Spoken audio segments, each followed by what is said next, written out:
Feliz sábado, amados hermanos.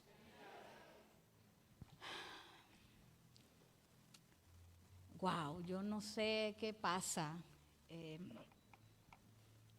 Hay algo inusual hoy. El Espíritu de Dios, la presencia de Dios gracias, me he olvidado, es prometida para todo aquel que la pide, ¿verdad? Y hemos pedido que la presencia de Dios esté acá. Hemos pedido que el Espíritu Santo sea el que nos hable. Así que no hay de qué temer. Vamos a orar, hermanos, para iniciar el tema de esta mañana, que es un tema que nos va a ayudar muchísimo. Es un tema que necesitamos y es un tema que nos va a edificar, no tengo duda de eso. Oremos. Amado Señor, aquí está tu iglesia, aquí están tus criaturas, aquí están tus hijos. Todos, Señor, hemos venido con un solo propósito. Buscar en ti, Señor, eso que nos hace falta. Esa paz que no tenemos, esa sanidad que no tenemos, esa tranquilidad que deseamos y no tenemos. Pero sobre todo, Señor, esa salvación que tú ofreces. Hemos venido, Dios, porque reconocemos nuestra necesidad. Puede ser que nos hayan invitado y por compromiso hayamos venido. Puede ser que de verdad, de corazón, hubiéramos sentido ese deseo y esa necesidad de venir. Por cualquier razón estamos acá. Y tú lo has permitido y sabemos, Dios, que será con un propósito, el de nuestra edificación. Suplicamos la bendición de tu Espíritu Santo, en el nombre de Jesús. Amén.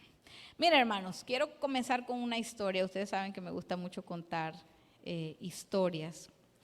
Y leí esta historia, creo que ya algunos pudieron haberla escuchado porque la mencioné en los devocionales del Zoom que hacemos todas las noches. Pero es tan práctica, nos ayuda a entender. Resulta que había en algún lugar una planta nuclear. ¿Saben lo que es una planta nuclear?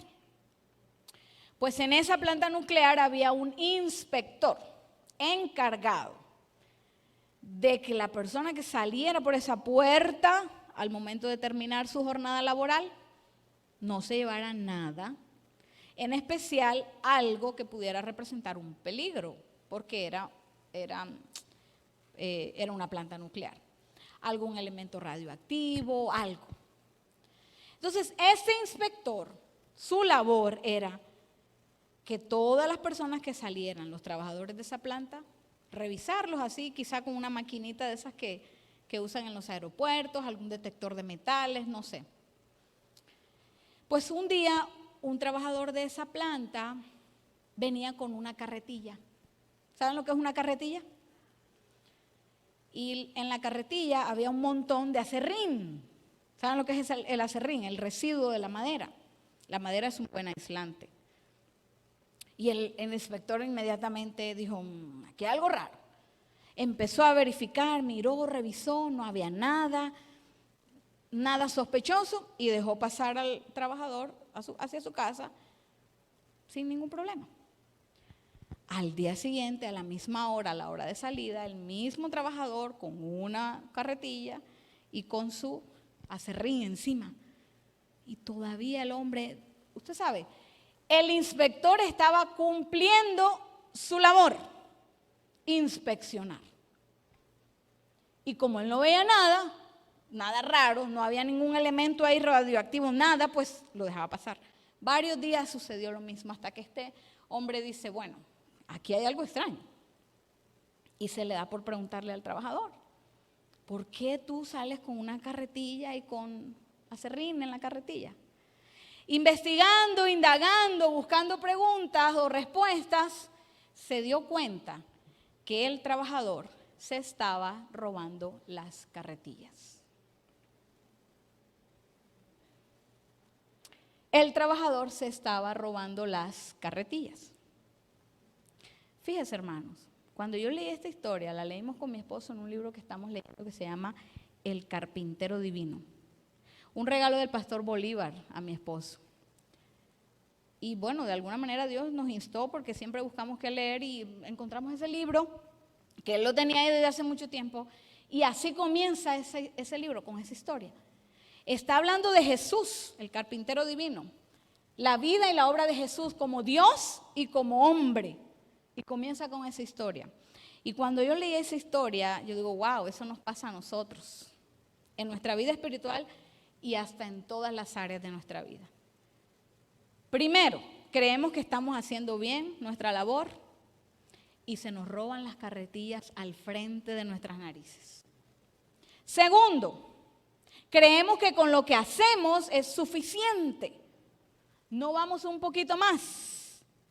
No caminamos ni corremos esa milla más y se nos roban las carretillas en nuestras narices.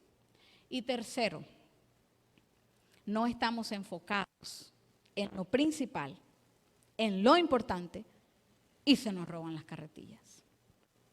Esa última analogía que hago, que la aplico para mi vida, la aplico para la iglesia. A veces venimos acá y estamos enfocados en cualquier otra cosa que creemos que es importante porque pueden ser importantes, y no en lo principal. Puede ser que estemos mirando el celular esperando un mensaje de alguien, puede ser que estemos revisando ahí, oh mira fulano puso una foto, oh mira una notificación, y estamos en la iglesia, cumpliendo nuestro deber de venir a la iglesia. Y se nos pasan las carretillas por el frente, nos roban de frente y no nos damos cuenta. Que Dios nos ayude en esta mañana a que estemos enfocados en lo importante.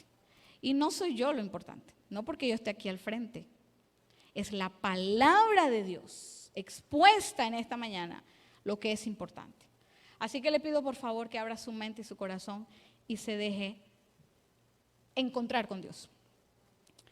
Bien, siendo así ya, ahora sí rompiendo el hielo, necesitamos hacer una breve introducción para poder estar claros esta mañana. Desde el año pasado hemos venido presentando unos temas bien complejos, ¿verdad? Temas muy interesantes y temas que nos edifican y sobre todo que son necesarios para entender quiénes somos. Usted, muchos aquí, hay muchas visitas, muchos hermanos, amigos, muchas personas que no había visto. Bueno, yo tenía 3 semanas sin estar acá, pero no había visto antes, hermana Nelsida, tú sabes cuánto te quiero. Qué bueno que estás acá, a todos los quiero.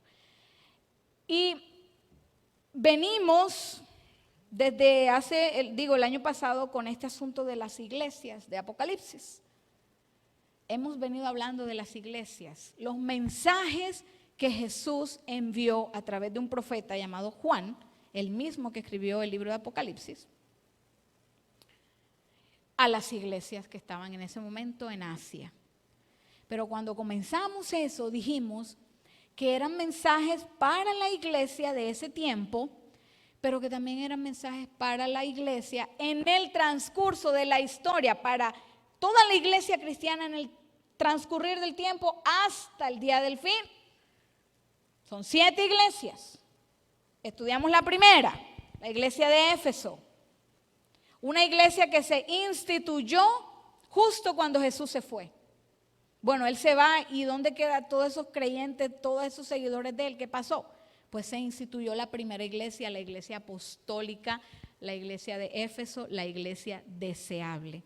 Aquella iglesia que tenía el amor de Jesús, que brotaba, mire, que vendían sus cosas con tal de dársela al más necesitado, que eran uno solo. Fue la iglesia en donde se derramó el Espíritu Santo, Hechos capítulo 2. Y en el transcurrir de la historia, el mensaje que Jesús envía a la iglesia de Esmirna, que es la siguiente iglesia, también se atribuye a un tiempo histórico. Una iglesia perseguida. Se muere el apóstol Juan en el año 100 e inmediatamente comienza una nueva era, una iglesia perseguida. El Imperio Romano matando a cualquiera que se llamara seguidor de Cristo. ¿Recuerdan? Los coliseos romanos, las legiones, todo ese. Fue una iglesia perseguida, pero entre más era perseguida, más crecía. Gloria a Dios por eso. La iglesia Éfeso, la primera, tiene mucha relación con algo que estudiamos en Apocalipsis 6, los jinetes del Apocalipsis. Y uno cuando escucha los jinetes del Apocalipsis dice, ¿esto qué es? Igual, es lo mismo. La iglesia de Éfeso y los jinetes de Apocalipsis, en especial el jinete de color blanco, son lo mismo. Estoy haciendo un resumen de lo que ya hemos estudiado. La iglesia de Esmirna y el jinete del Apocalipsis, el caballo rojo, son lo mismo. La sangre de los mártires que corría por ríos. Y después, en el transcurrir de la historia, llegamos a una iglesia, la iglesia de Pérgamo. Una iglesia que comienza a fornicar, que comienza a unirse con quien no debe unirse. Hablamos de Constantino, ¿se acuerdan? Hablamos del Imperio Romano. Y es el caballo negro del que habla Apocalipsis 6. Una iglesia en oscuridad completa. Había dejado las enseñanzas de Jesús y se había corrompido. Porque Constantino supuestamente se convirtió al cristianismo y trajo todo eso del paganismo a la iglesia. Y concluimos que fue en enero, decía la hermana Selena, hace 5 meses ya que yo no tenía la oportunidad de presentar este tema que me encanta. Y la gloria es para Dios. Tiatira, dividimos esa iglesia en 2, porque es mucho. Y en la iglesia de Tiatira comenzamos hablando de Jezabel. ¿Se acuerdan? Hablamos de Jezabel allá en los tiempos de Elías y el rey Acab. Hablamos de Jezabel, lo que representaba con el segundo Elías, que fue Juan el Bautista. Y hablamos de la Jezabel de los últimos días, que es un poder, un sistema, no una persona, un sistema. Y si usted tiene deseos si usted tiene deseos de aprender, de revisar un poco más, le invito a que busque, hay mucha información, la iglesia tiene mucha información. Concluimos que Tiatira, la iglesia de Tiatira, esa misma iglesia que venía de los tiempos de Éfeso, fue una iglesia completamente diferente a lo que Jesús dejó. Completamente corrompida, completamente dañada por los vicios. Y dejamos claro, hermanos, con todo el respeto que todos aquí merecen, identificamos quién era Jezabel, quién era la bestia, quién era el falso profeta, quién era lo que Daniel 11 habla, el rey del norte, quién era la gran ramera. Las mismas, un sistema religioso. ¿Ok? Nos quedamos allí. La siguiente iglesia en la secuencia sería la iglesia de Sardis. Y nos quedan nomás 2, Sardis y Filadelfia. Bueno, 3 con la Odisea. Pero como hacemos parte de la Odisea, pues todavía no hemos llegado allá. Pero en esta mañana, hermanos, no puedo pasarme a la siguiente iglesia. No puedo sin antes hablar de algo que pasó en ese tiempo de la iglesia de Sardis, de Tiatira. 1260 años. Desde el año 538 hasta el año 1798 hay 1260 años. El periodo de la iglesia de Tiatira. La misma Biblia dijo cuánto iba a durar. En un lado dice 1260 días, en el otro dice 42 meses, en el otro dice tiempo y la mitad de un tiempo, lo mismo. Todo eso ya lo hablamos. Pero casi que en la mitad, no puedo decir que en la mitad, pero un poco más o un poco después de la mitad de ese periodo aparece algo que le cambia la vida al mundo. Y es la Reforma Protestante. Ocurre en los tiempos de la iglesia de Tiatira.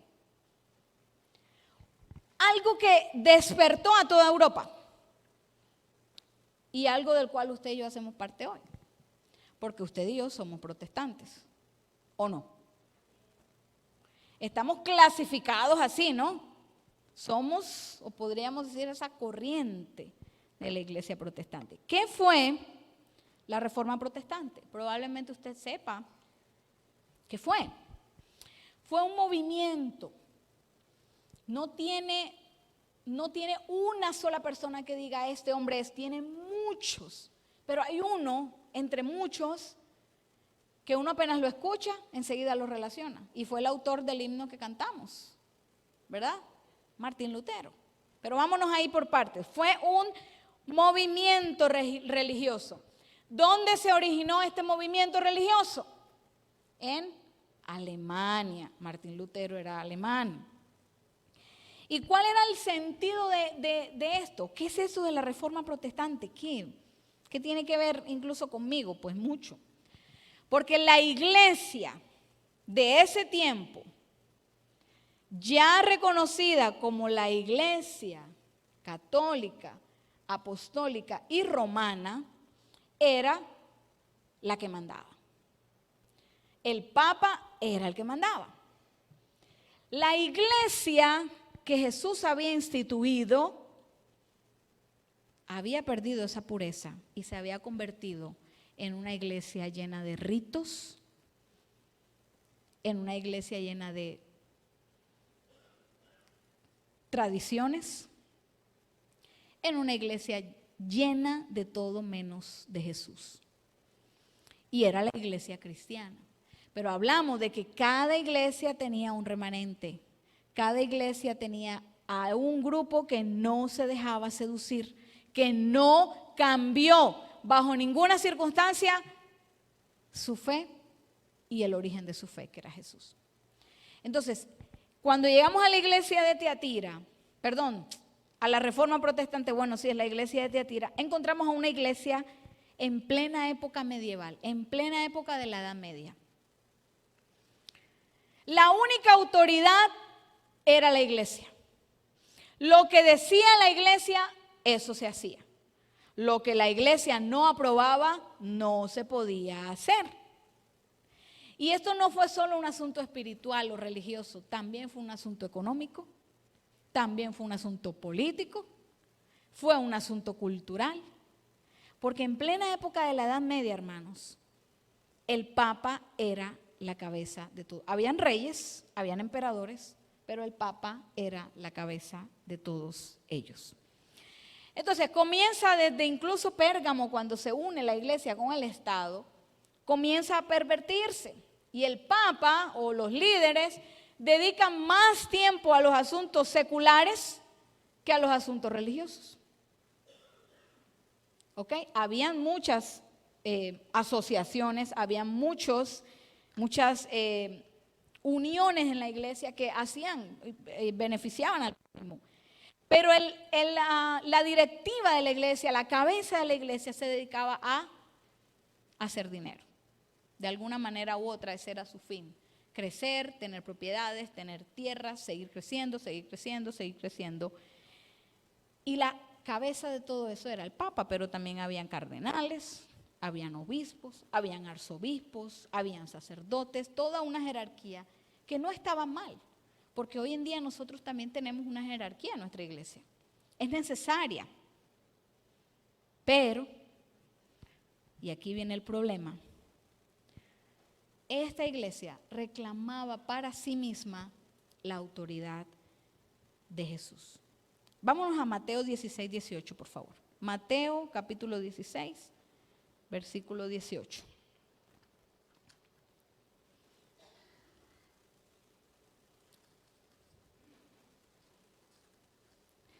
Versículo 18 de Mateo 16 dice, hoy estoy en Marcos. Y yo también te digo que tú eres Pedro, y sobre esta roca edificaré mi iglesia, y las puertas del Hades no prevalecerán contra ella. Y uno dice, aquí Jesús le está diciendo a Pedro que sobre él va a edificar su iglesia. Así se entiende a primera vista. Y la iglesia católica toma para sí esa autoridad que aparentemente Jesús le da a Pedro Y Pedro entonces llega a ser el primer dirigente y el primer papa tomando como referencia ese texto. Tristemente o desafortunadamente hoy no es el tema. Pero el mismo Pedro en sus cartas deja claro que la única roca es Jesucristo. Ahí no hay nada más que decir. Sin embargo, la iglesia toma ese texto y dice, nosotros somos la cabeza. Esa autoridad fue dada a nosotros. Porque recuerden, esa era una iglesia que venía desde los tiempos de Jesús. Corrompida y todo, pero era la iglesia que venía de los tiempos de Jesús. Y además dice, te doy las puertas del Hades, no van a prevalecer contra ti. Estás por encima de la muerte incluso. El poderío de esta iglesia se hizo grande a través de la apropiación. Y hoy entendemos y sabemos, muy mal aplicada, de ese texto. Ahora, para la iglesia en ese tiempo, la Biblia era la palabra de Dios. ¿Estamos claros? ¿Es la Biblia la palabra de Dios? No hay duda. Sin embargo, la interpretación de la Biblia era exclusiva de los líderes de la iglesia, por dos razones principales. La primera, que estaba escrita en latín, la Vulgata. Los escritos en hebreo y en arameo, los de ese tiempo, no existían. La palabra de Dios estaba en latín. Las misas se hacían en latín. Las enseñanzas en los monasterios en latín.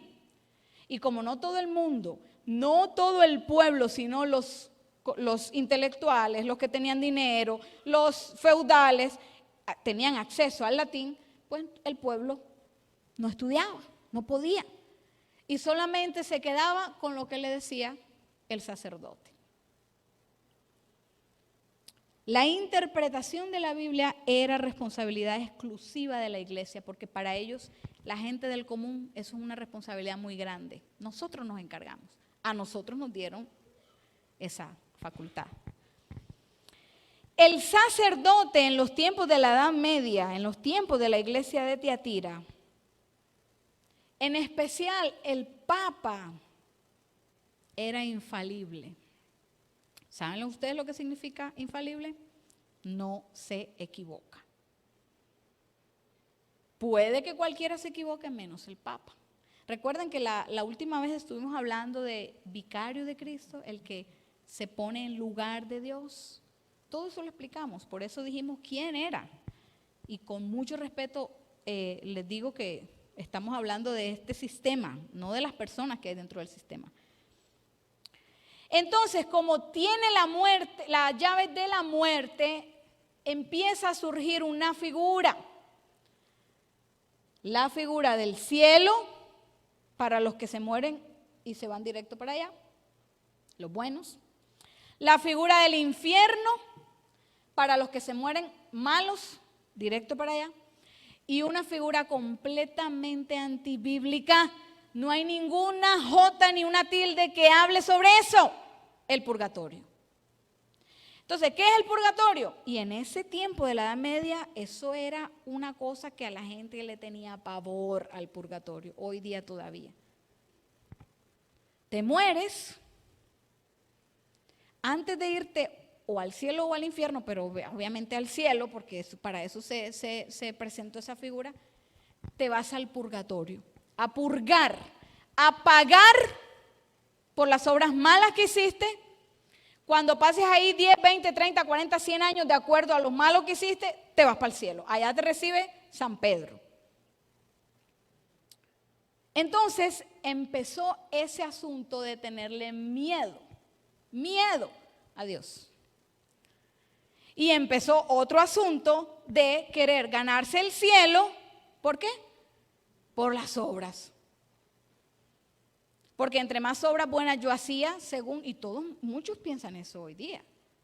Entre más obras buenas haga, más derecho tengo al cielo. Cuando nosotros, dice Isaías, que las obras buenas que nosotros pudiéramos hacer para Dios son como ¿qué? Trapo de inmundicia. Y claro, como la gente no leía la Biblia, no tenía acceso a ella, pues creían lo que la iglesia les enseñaba. Y pasa el tiempo y pasa el tiempo.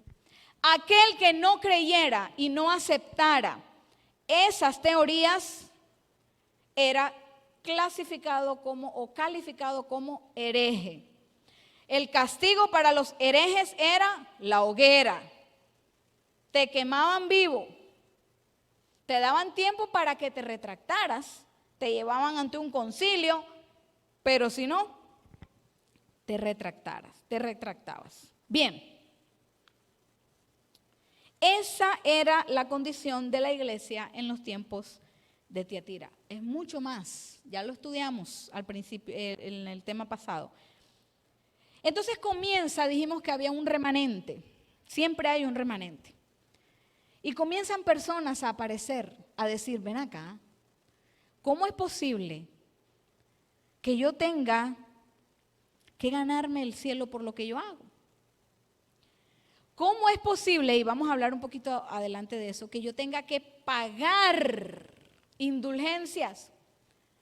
Que yo tenga que pagarle a alguien, a un sacerdote para que le haga una misa a un familiar que ya se murió y que yo quiero que se vaya al cielo, que no ande por allá en el limbo como los bebés. Todo eso se creía. ¿Cómo es posible? Y muchos se empezaron a preguntar eso. Y les voy a mencionar a 4 hermanos. Ya hablamos de este primero en la época de la iglesia de Pérgamo. Incluso antes pudiéramos hablar de él. Pedro Valdo, los valdenses. Mire esta fecha, el año 1150. Estábamos en la época de la iglesia de Tiatira, en Francia. Un grupo, recuerde que dijimos, el Israel de los Alpes eran llamados los valdenses. Prefirieron conservar pura su fe y se fueron a las montañas con tal de no contaminarse. Hay uno que la profecía llama el lucero de la Reforma.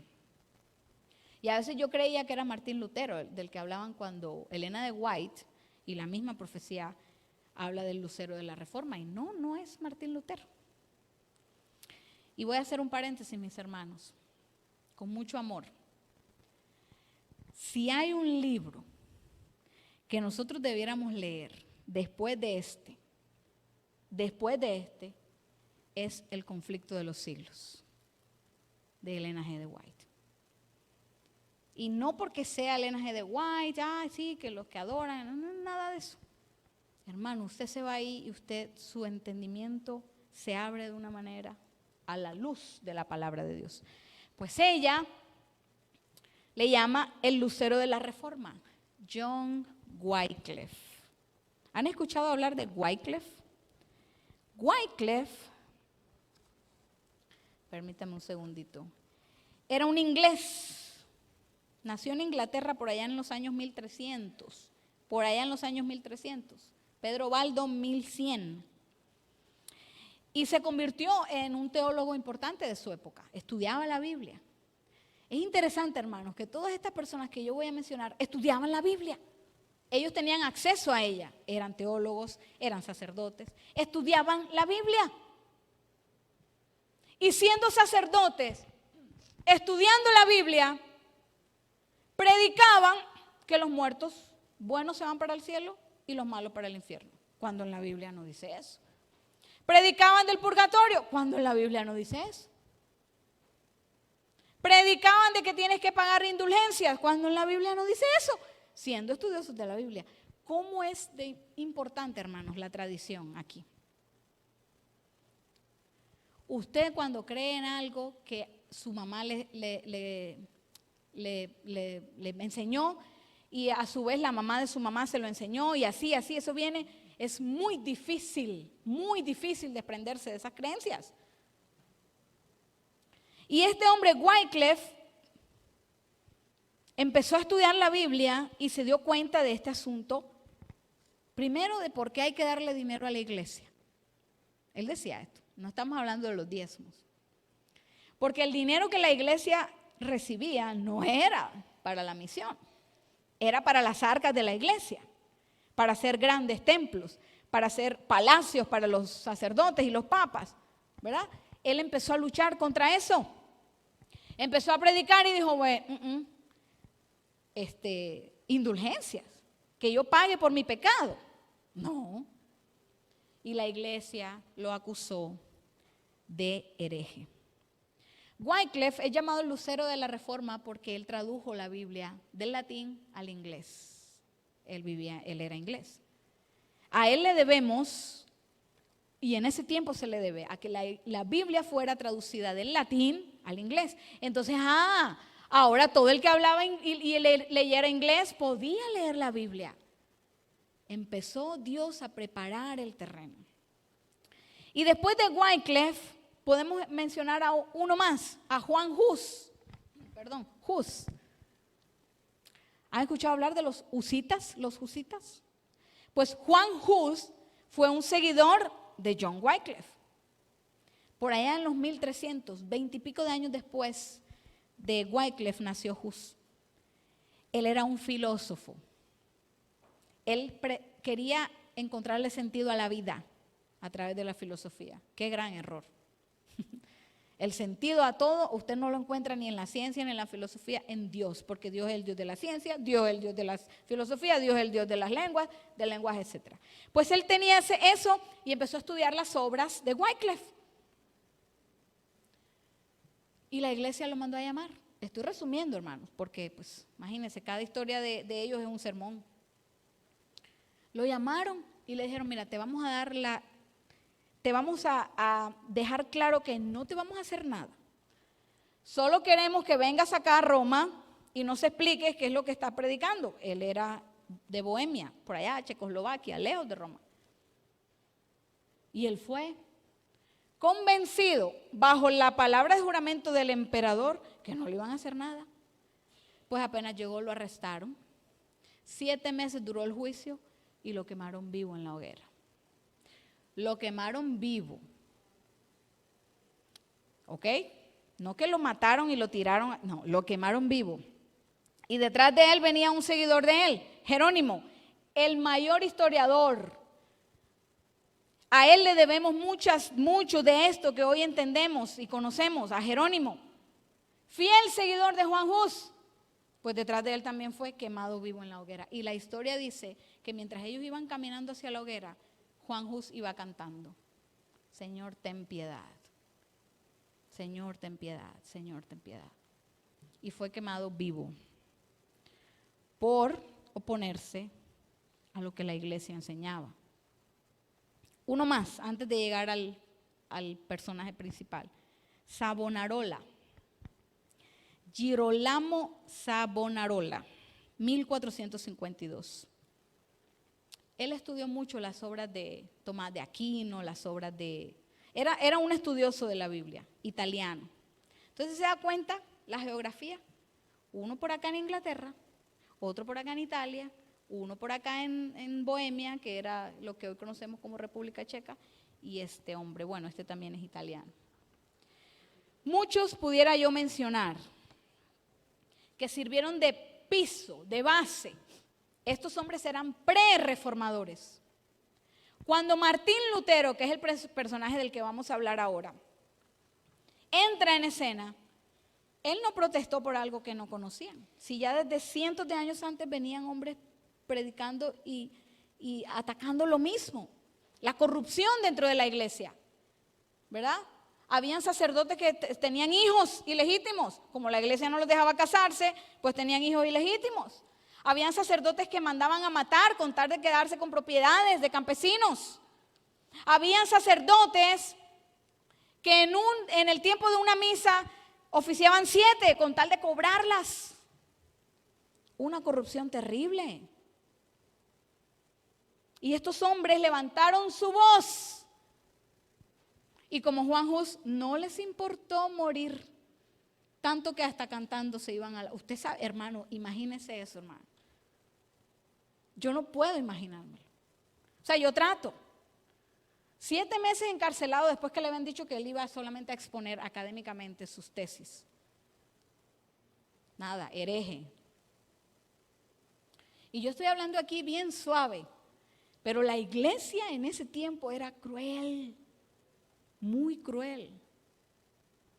Una iglesia que estaba unida con el Estado. los pies de barro con hierro de la estatua de Daniel 2. También lo estudiamos. Y que usted vaya, lo declaren hereje, es que el solo declararlo hereje ya era una sentencia de muerte. Y que después de todo lo que le hagan un juicio de 7 meses, usted lo amarren y lo hagan caminar hacia esa hoguera, un palo así con llamas alrededor y todo lo demás. Y usted sepa que lo van a poner ahí. Y que este hombre, teniendo la oportunidad, porque hasta el último momento pudo tener la oportunidad de decir, bueno, está bien ya, yo les creo, yo les obedezco, no me hagan nada. Haya decidido por la fe que él tenía, por la convicción de quien él creía, morir cantando. Yo trato de imaginármelo, hermanos. De verdad. Todos estos reformadores condenaron la inmoralidad de la iglesia, la doctrina de las indulgencias, que era pagar por los pecados, y ahora vamos a hablar de eso, los abusos del Papa. Todos ellos fueron excomulgados, todos ellos fueron declarados herejes, y ninguno de los 4, y son muchos más, ninguno se retractó, ninguno. Y entonces viene aquí este personaje que es, en el tiempo que nos queda vamos a hablar de él. Y vamos entonces a sacar pues la enseñanza para nosotros. Porque ¿de qué vale que yo les cuente historia? Usted puede leerlo en internet. Esto tiene una enseñanza para nosotros. En 1483 nace Martín Lutero, en Alemania. Martín Lutero, antes de ser monje, empezó a estudiar Derecho. Sus padres querían que fuera abogado. Y él comenzó a estudiar Derecho. Pero una vez, dice la historia, y no se ponen de acuerdo si es verdad había un amigo de él con él o si él era solo, pero voy a contarla. Él iba caminando por como un bosque, y empieza una tormenta, de esas tormentas que tumban todo. Unos dicen que él iba con un amigo, otros dicen que él iba solo, pero el asunto fue que vino un rayo, de esos rayos que matan, y o mató al amigo o cayó en un árbol. Y Martín Lutero se empieza, y en su humanidad, lo primero que dice es: Santa Ana, sálvame. Y me voy para el monasterio. Él era católico.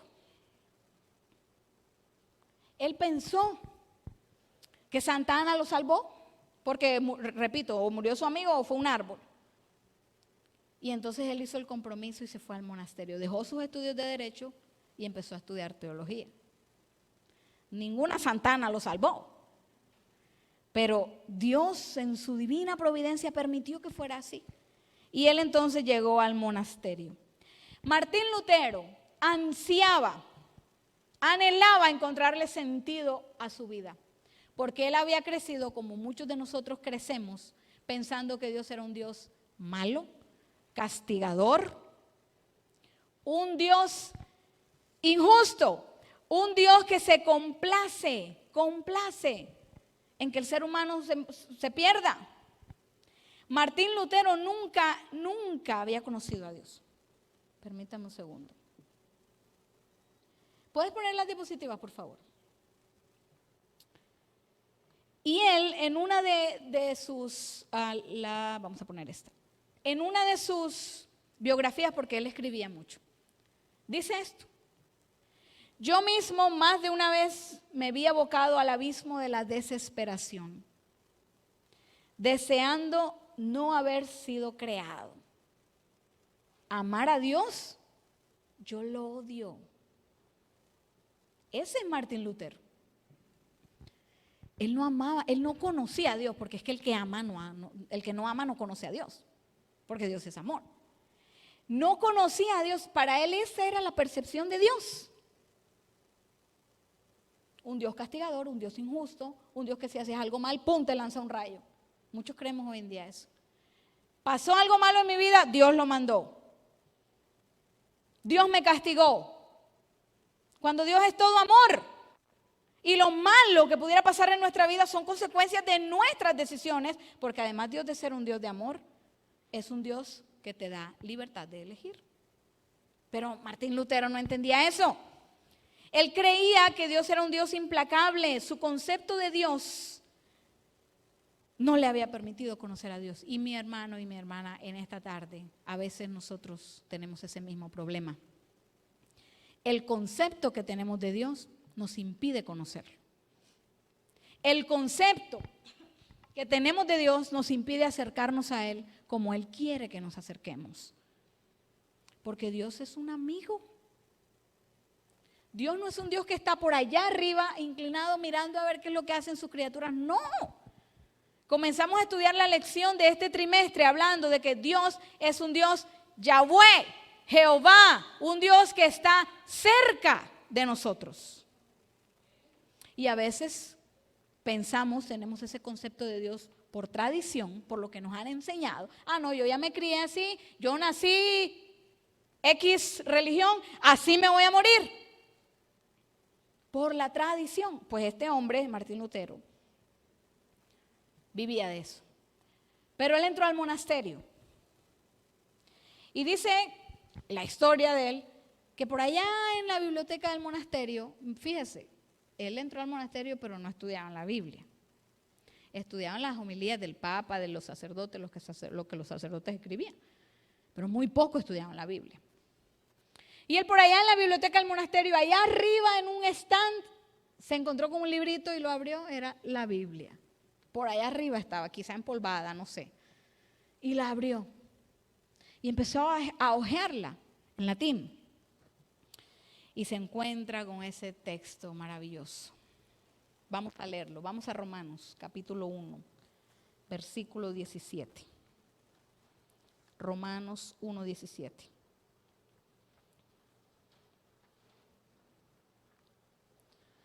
Romanos capítulo 1, versículo 17 dice, porque en el Evangelio la justicia de Dios se revela ¿qué? Por fe. La justicia de Dios, para él Dios era un Dios injusto, tirano. Pero él encontró ese texto, la justicia de Dios se revela por fe y para la fe, como está escrito, mas el justo por la fe vivirá. Eso estaba escrito en el Antiguo Testamento, en el libro de Habacuc. Y él comienza a leer ese texto, mas el justo por la fe vivirá. Y él empieza a hacerse esas preguntas. Si yo soy salvo por fe, ¿qué sentido tiene todo esto que la iglesia me está imponiendo para salvarme? ¿En qué lugar de la Biblia habla del purgatorio? ¿En qué lugar de la Biblia habla de la infalibilidad del Papa? ¿Por qué tengo que pagar indulgencias? Todo eso empezó él a preguntarse, si aquí dice que el justo va a vivir por fe. Y entonces hablamos de esa doctrina de la justificación por la fe. Usted es declarado justo ante Dios por su fe, no por sus obras. Y resulta que en ese instante, no sé cuánto tiempo pasó, lo mandan a Roma. Y para que un monje fuera a Roma, eso era, miren, para ellos Roma era Jerusalén para los judíos, la santa ciudad. Ir a Roma, eso era lo mejor de la vida para ellos. Y él viniendo de una aldea por allá en Alemania, llega a Roma y se encuentra con esos palacios suntuosos, con esos, porque no eran iglesitas, eran palacios llenos de tanto adorno que no daba la gloria a Dios, incluso los vestidos de los sacerdotes, oro y cosas y todo esto, y él hacía el contraste con la iglesia de él allá, la aldeíta de él allá. Y empezó Dios a trabajar en el corazón de Martín Lutero. Y en otra ocasión, se vuelve, ¿no? Y en otra ocasión vuelve a Roma a pagar una penitencia. La penitencia era que él tenía que entrar a la capilla de, no recuerdo el nombre, a una capilla en Roma. Tenía que subir las escaleras de rodillas. Estas escaleras, la tradición decía, todavía existen esas escaleras, están en el Vaticano. Supuestamente fueron las escaleras por donde Jesús subió a encontrarse con Pilato. Se llaman las escaleras de Pilato. Pues muchos hacían penitencias y subían esas escaleras de rodillas. Y en un escalón decían 10 Padre Nuestro. En el otro escalón de rodillas, no sé cuántas Ave Marías. Y subían, las rodillas terminaban. Y él comenzó a hacer la penitencia. Y cuando iba por la mitad, viéndose sus rodillas así, el justo por la fe vivirá, el justo por la fe vivirá. No somos justificados por obras. Nada de lo que yo haga me va a ser merecedor de nada. Él se levantó. Usted ve cómo Dios trabaja en el corazón de nosotros, hermanos. Lo que pasa es que a veces nosotros somos, como dice Santiago, el apóstol Santiago, oidores olvidadizos. ¿Ha escuchado ese texto de Santiago 2:25, creo? Oidores olvidadizos. Pues este hombre no. Se levantó y dice, bueno, ven acá, yo no sé, yo no voy a hacer más esto. Se devuelve. Y allá en su pueblo encuentra otro problema, la venta de indulgencias. El Papa había encomendado a alguien y este alguien a alguien más, de nombre Juan Tetzel, un hombre inescrupuloso, por ponerle una cualidad, inescrupuloso. Él tenía una deuda, Juan Tetzel, con el banco. Entonces hizo un trato con el papado, con Roma. Yo cobro las indulgencias aquí, la mitad de lo que cobre va para ustedes porque ellos tenían que construir la capilla, la catedral de San Pedro. La iglesia necesitaba dinero para construir la catedral de San Pedro, lo que hoy todavía existe. Y yo me quedo con la otra mitad. Ese fue el trato. Y cuando Martín Lutero escucha a ese hombre, mire lo que decía. Él iba con una campanita, caminaba a las calles con una campanita. Tan pronto como vuestra moneda en el cofre suena, vuestros amigos del purgatorio al cielo más rápido llegan. Eso era lo que decía. Y claro, si usted tiene un familiar que ha muerto o un amigo que ha muerto, usted no quiere que ese amigo después de muerto siga sufriendo.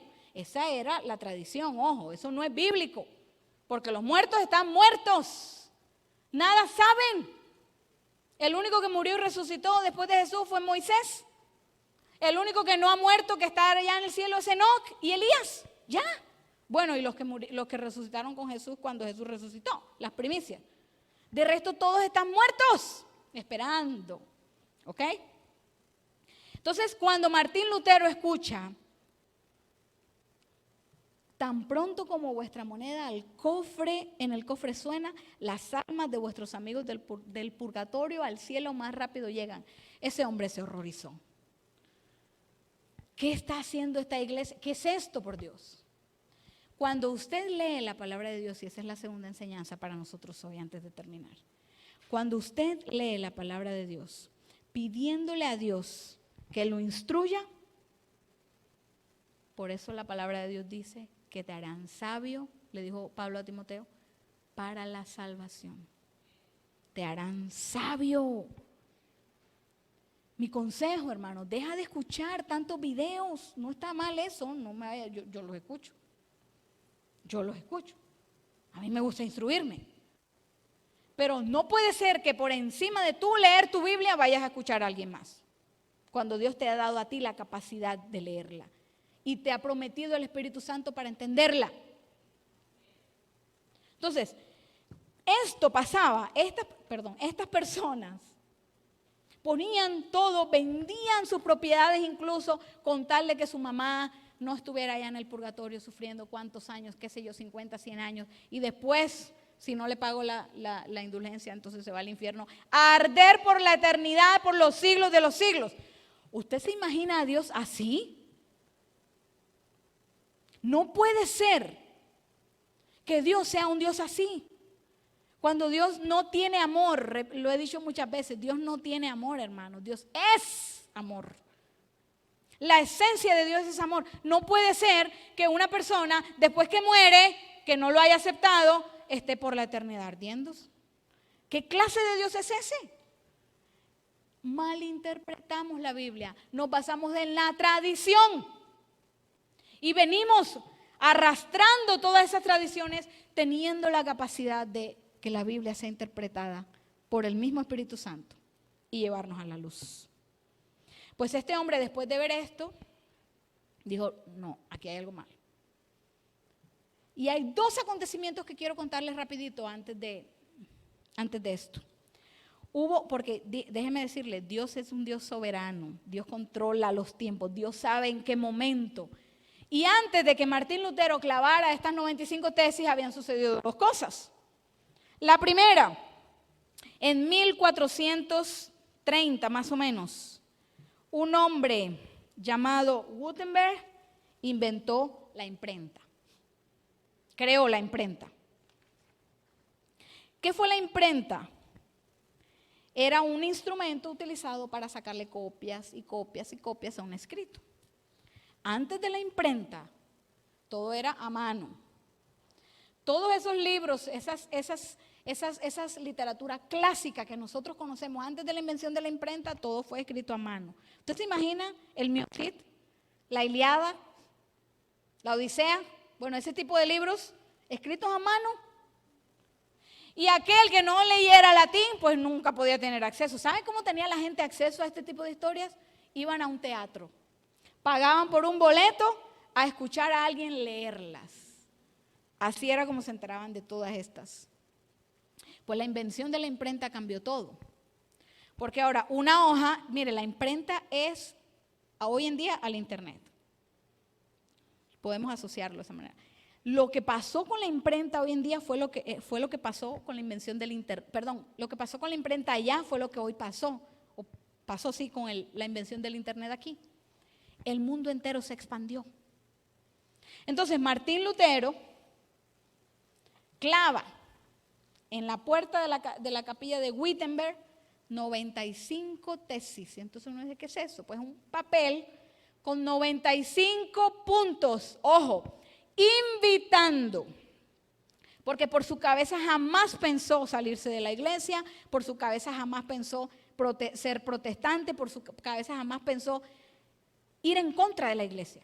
No, eso fue una invitación a los intelectuales a que se reunieran y decían, bueno, vamos a discutir este asunto de las indulgencias. Pero este hombre la clavó un 31 de octubre de 1517 en la puerta de la capilla. Y al día siguiente, que era se celebra aún la fiesta de los días de los muertos, pues claro, la capilla estaba a reventar. Y la gente empieza a leer, y alguien se interesa, y dice, ven acá, por ahí hay una imprenta, vamos a imprimir, y pum, pum, pum, eso se riega por toda Europa. El otro suceso importante, antes de esto, fue un suceso que marcará y seguirá marcando la historia nuestra, y fue el descubrimiento de América. Digo descubrimiento, ¿no? 1492, cuando Cristóbal Colón llega a América. ¿Y esto por qué es importante? ¿Y qué tiene que ver con Martín Lutero? Mucho, hermanos. Porque de aquí, de América, en especial en aquí donde nosotros estamos, lo dijimos la vez pasada, surge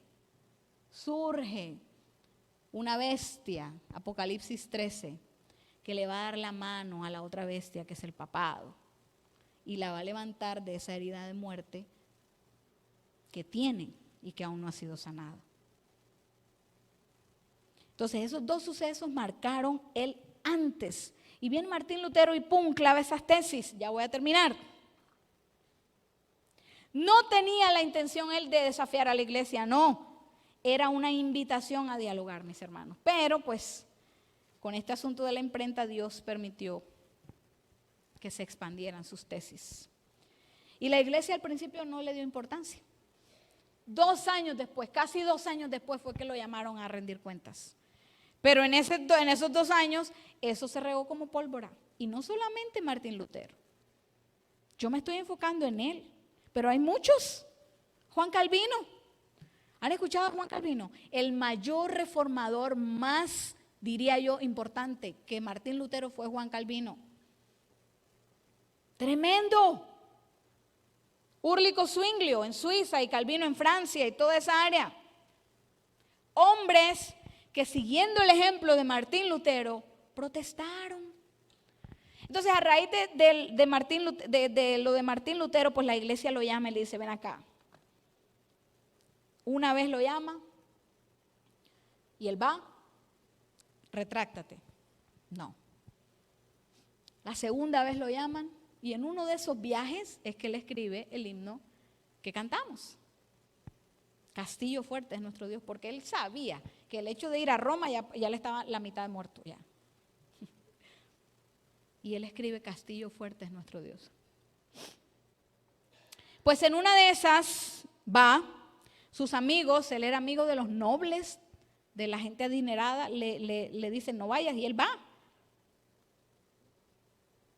Recibe invitaciones a todas partes y en una de esas, en un debate, en un concilio, le dicen, bueno, tienes 21 días para arrepentirte y retractarte.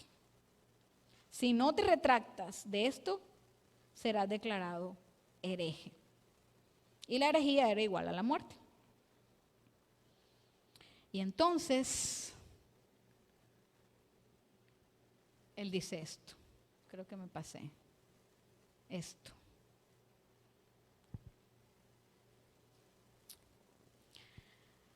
A menos, le dice a los cleros, que me convenzan por el testimonio de las Escrituras o por la razón, porque no confío en el Papa ni en los concilios por sí solos, porque ellos también se equivocan. A menos, dice, que ustedes me convenzan, estoy comprometido por las Escrituras de que he citado. Y mi conciencia es cautiva por la palabra de Dios. Eso es lo famoso, la frase famosa de él. Mi conciencia está cautivada por la palabra de Dios. No puedo retractarme, no voy a hacerlo. Porque no es seguro ni correcto ir contra la conciencia. No puedo hacerlo y que Dios me ayude. Mi conciencia está cautivada por la palabra de Dios e ir contra la conciencia no es correcto. ¿Qué hay en tu mente, hermano? ¿Qué te cautiva a ti? ¿La televisión? ¿Las películas? ¿La música? ¿El internet? ¿Las redes sociales? ¿Qué te cautiva? ¿Qué llama tu atención? ¿Qué te mantiene despierto? ¿Qué hay en tu corazón? ¿Qué es lo que anhelas? Cuando Martín Lutero encontró esto, dijo, no, me he dejado cautivar, como cuando usted se deja enamorar. Yo me dejé enamorar por mi esposo. Imposible que apenas lo vi. Claro, obviamente tuvo que haber sentido algo, que permitió. Pero yo me dejé seducir, enamorar.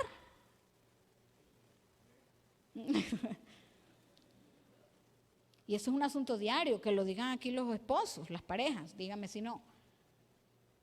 Usted se deja cautivar. Usted se deja seducir en el buen sentido de la palabra. Usted se deja enamorar.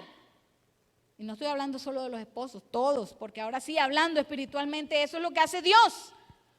Lo cautiva, lo enamora, lo seduce, le dice, mira, ven, conóceme, ámame, porque yo te amo. ¿Se da cuenta? Pues Martín Lutero lo dijo. Mi conciencia está cautiva e ir contra la conciencia no es correcto, no me voy a retractar y que Dios me ayude. Y no se retractó y Dios lo ayudó. Qué bonito, qué bueno es Dios. Cuando venía de regreso, le dieron 21 días más. Venía de regreso, algunos encapuchados, pum, lo agarraron y lo secuestraron. Pues resulta que eran amigos de él, que lo llevaron a esconderse a un castillo porque sabían que más adelante lo iban a matar. Recuerde, él era amigo de los nobles y de la gente adinerada. 1 año duró escondido en un castillo y en ese año tradujo la Biblia del latín al alemán. ¿Sí ve cómo es Dios? A veces las cosas malas que pareciera que no suceden, Dios las permite. ¿Y qué hubiera sido de nosotros sin eso que Él permitió? Y estos fueron los resultados. Solamente los voy a mencionar porque no hay tiempo. Todo este proceso, toda esta reforma que se vivió en la época de la iglesia de Tiatira, donde la iglesia de Tiatira era una tirana, produjo las 5 solas, como son conocidas, las 5 solas. Sola Escritura, solo Cristo, sola gracia, solo fe, solo Dios. La sola Escritura. Puede usted tener los textos, no los voy a leer por asunto de tiempo, los textos bíblicos, pero ahí facilito dice uno en 2 Timoteo 3:16. Toda la Escritura es inspirada por Dios, ¿verdad? Y es útil. Entonces, sola Escritura, la Reforma, eso fue lo que dijo. Mira, nuestra fe debe basarse en un escrito está. Eso es. Y eso es lo que nosotros hoy, saliendo de esa corriente del protestantismo, predicamos. Solo Cristo. Hechos 4:12, ¿qué es lo que dice? En ningún otro hay salvación. Eso es lo que dice Pablo. Eso creo que fue Pedro el que lo dijo. En ningún otro hay salvación. La salvación solo se encuentra en Cristo. ¿Por qué? Porque se predicaba que usted con sus obras, dejando de lado a Cristo, podía ser salvo. Y por eso, hermanos, estos reformadores protestaban contra esa doctrina de la transustanciación. ¿Usted sabe lo que es eso? El sacerdote, cuando le daba a usted el pan y el vino, ¿qué le dicen los sacerdotes cuando la persona recibe el pan y el vino? El cuerpo de Cristo, la sangre de Cristo. Y esa doctrina de la transustanciación lo que dice es que cada vez que usted se come esa obleíta, usted literalmente se está comiendo el cuerpo de Cristo. Cuando usted se toma ese vino, usted se está literalmente tomando la sangre de Cristo. Y entonces, 5 misas al día, 5 veces que se mata a Cristo y se lo come. ¿Se da cuenta, hermanos? Eso no es bíblico. Pues estos apelaban a esto. Solo Cristo. Y solo Cristo, dice Pablo, que entró ¿cuántas veces? Una. Ya. Eso es suficiente. Por eso Dios le dice a Pablo, solamente te basta mi gracia. Solo gracia. La tercera sola. ¿Qué es lo que dice Efesios 2:8? Porque por gracia sois salvos por medio de la fe. Esto no es de vosotros, es un don de Dios, no por obras para que nadie se gloríe. Me acordé de Yasmeris, ese es su versículo favorito. Yasmeris es una amiga que tengo en Colombia. Por gracia sois salvos.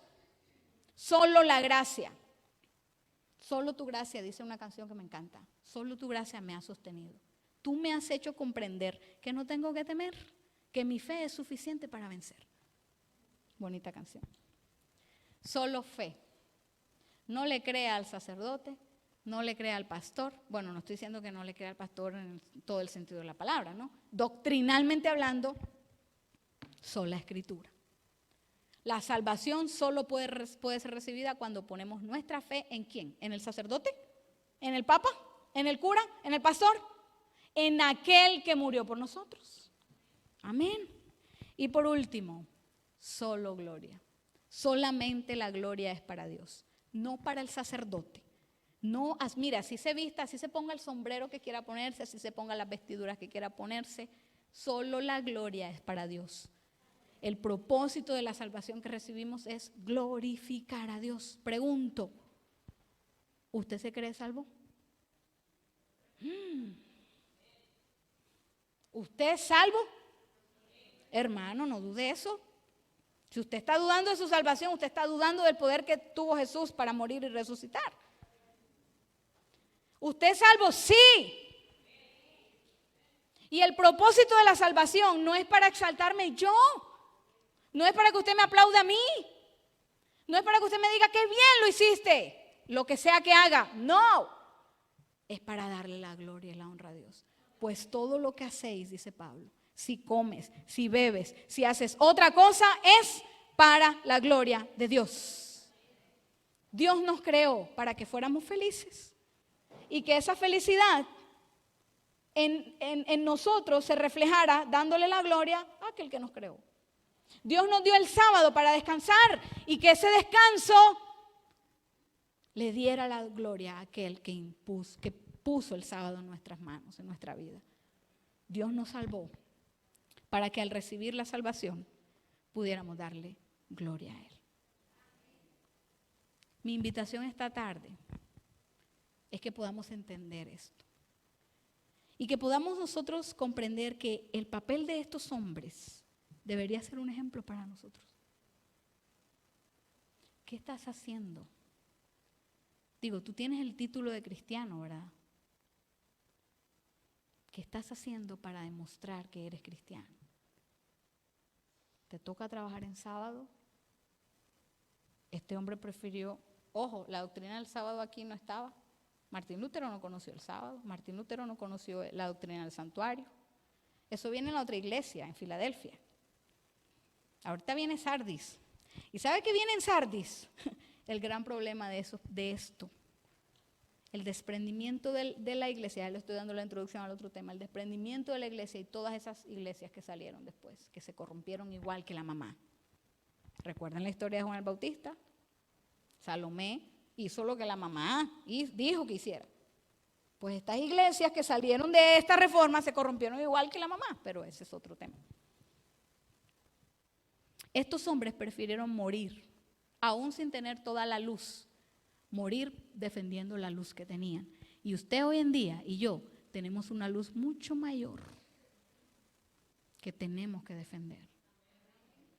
Aún a costa de nuestra propia vida, hermanos. Y yo le estoy hablando aquí a personas que probablemente no sean miembros de nuestra iglesia. Pero también va la invitación para ustedes. Porque ya usted, si me está escuchando, no tiene excusa. Usted sabe que aquí está la verdad. Usted no tiene excusa.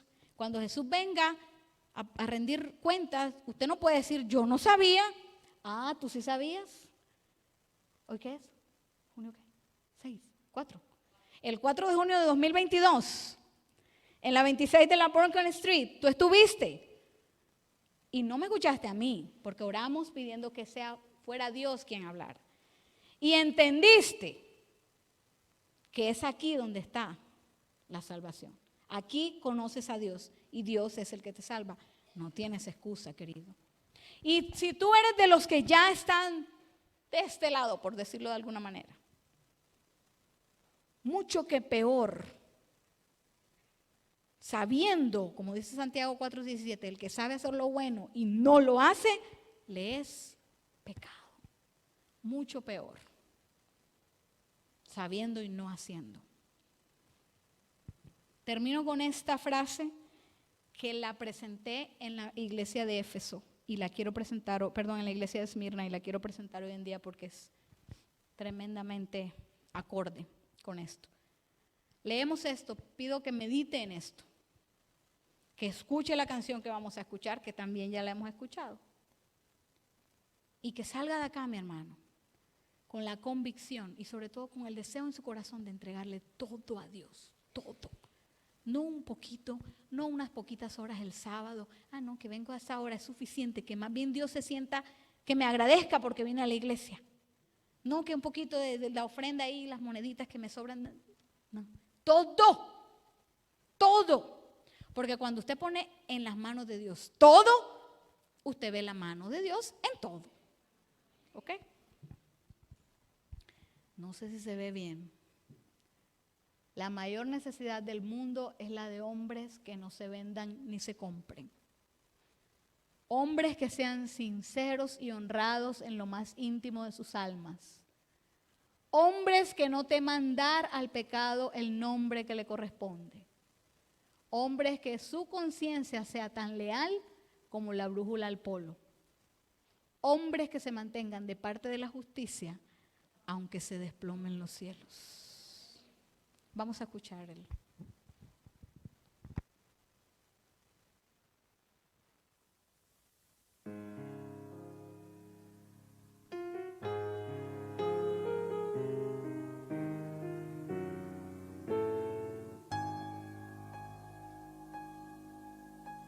Cual peregrino vamos siguiendo la luz de los que precedieron nuestro andar. Ellos nos animan, nos llenan de coraje, sus vidas atestiguan de la gracia que Dios da.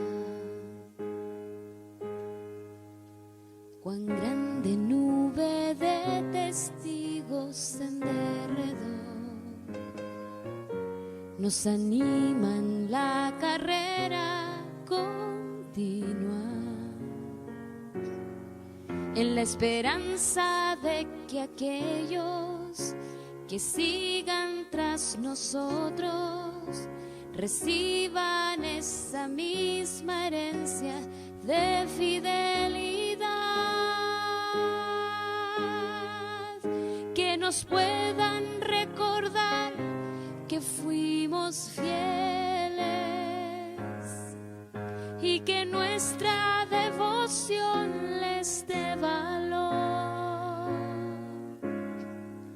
que las huellas que han de ver les guíen a creer, nuestro ejemplo les motive a obedecer, que nos puedan recordar que fuimos fieles cuando nuestras vidas queden en el ayer, cuando nuestros hijos miren hacia atrás, que la luz que les dejemos ilumine su sendero, les lleve a imitar la senda de fidelidad, que nos puedan recordar que fuimos fieles y que nuestra devoción les dé valor, que las huellas que han de ver les guíen a creer, nuestro ejemplo les motive a obedecer, que nos puedan recordar que fuimos fieles y que nuestra devoción les dé valor, que las huellas que han de ver les guíen a creer, que nos puedan recordar que fuimos fieles, que nos puedan recordar que fuimos fieles.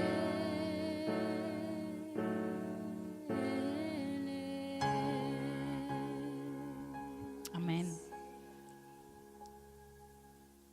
¿Cómo quiere que lo recuerden cuando usted no esté? Que fuimos fieles. Amén. Amén. Que la gente cuando piense en usted, hermanos, piense en Dios, porque usted es el reflejo de Dios. Ese debe ser nuestro deseo. Esa debe ser nuestra oración.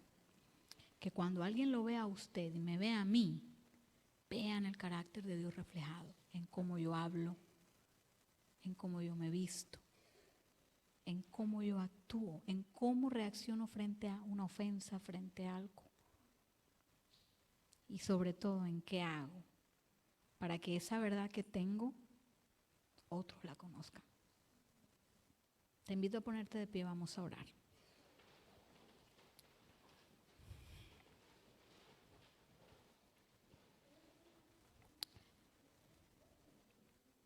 Señor, tu palabra ha sido expuesta, Dios, y yo tengo la seguridad de que así como has hablado para mí, has hablado para nuestros hermanos. Yo estoy segura, Señor,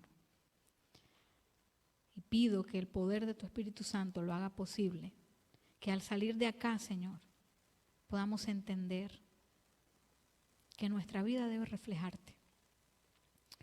Que como hicieron estos hombres que mencionamos y estudiamos un poco sobre ellos, defendamos nuestra fe, aunque se desplomen los cielos. Señor, estamos viviendo en tiempos difíciles. Tu misericordia todavía está en este planeta. Todavía estás tú deteniendo los vientos. Y aún así vemos cómo en una escuela, cómo en una iglesia, cómo en un hospital, fácilmente Satanás puede arrebatar nuestra vida. Señor, es que al salir de nuestra casa, sin saber qué va a ser de nosotros, pudiéramos perecer. Por eso hoy aceptamos tu llamado de ponernos a cuentas contigo. Padre, si hay algún pecado que tenemos, que no te hemos confesado y que sabemos que está ahí y que estamos haciendo mal, que sea este el momento, Señor, para pedirte perdón. Si hay un hábito malo que me daña, que me afecta, que no me hace bien y aún así lo hago, que sea este el momento de reflexionar, Señor, y de pedir tu ayuda porque yo sola no puedo. No podría, Señor, sin ti. Si hay dudas sobre ti, como bien las tuvo Lutero, que te alcanzó a odiar, Señor, porque no te conocía, que tu poder pueda manifestarse y que esa luz que tú has prometido dar a aquel que estudia tu palabra sea derramada en nosotros. Señor, te necesitamos. Yo no sé si yo mañana voy a estar viva. Yo no sé si al salir de aquí, Señor. Pero quiero irme de este lugar y quisiera que mis hermanos se vayan de este lugar con la unción de tu Espíritu Santo, con la bendición tuya, con el perdón tuyo. Que solo miremos la Escritura, que solo miremos la gracia dada allí, que solo te miremos a ti, Cristo, que solo vivamos por fe y no por vista y que solo te demos la gloria a ti. Es nuestra petición en esta tarde. Pedimos también una bendición para los que nos quedamos. Yo sé que tú sonreirás al saber que volvemos acá a orar. Bendice, Señor, los alimentos que habremos de consumir. Bendice la programación de la tarde. Señor, necesitamos estar más conectados contigo. Danos la oportunidad. Aleja de nosotros el sueño, el desgano. Otros planes que pudiéramos tener, ninguno es mejor que estar aquí, Señor. Danos, por favor, tu bendición. Pedimos todo esto en el nombre de Jesús. Amén.